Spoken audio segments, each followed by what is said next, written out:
At a street fight over the so-called Boulevard of Death. It has to do with the proposed expansion of bike lanes. CBS 2's Sonia Rincon has the story. The DOT is reshaping the landscape of one of the most dangerous roads in the city and extending Queens Boulevard's bike lanes east through Elmhurst and Corona.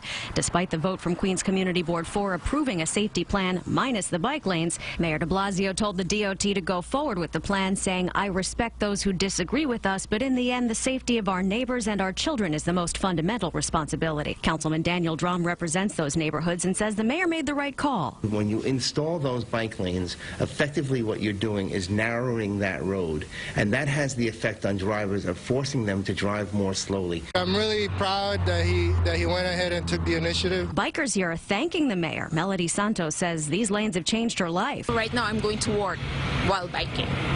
So you didn't used to do this until I don't, yes. Even drivers here say it's the only way to share the busy road. I like to know where they at, rather than weaving in and out of traffic. Not everyone thinks it's safer. There's so many crossing over into the actual main road and the service road that there's going to be, at those intersections, going to be way too much trouble. I live down further in Forest Hills. We don't have bike lanes there. Would you like to see them there? No. This is where the bike lane ends on Queens Boulevard at 73rd Street. The Queensboro president says this is also where it gets complicated, requiring a community board to approve each step of the way just so it can pick up where it left off. Queensboro President Melinda Katz says she'd rather the community boards look at it together as a borough board. Doing it neighborhood by neighborhood is going to cause great difficulties. But Councilman Drum says the DOT should make the final call. They are the real experts on this. We need to hear from our community board, and we need to consider their input, but ultimately that responsibility falls in the hands of the Department of Transportation. The community board chairman who called for the vote rejecting the lanes did not return our calls for comment.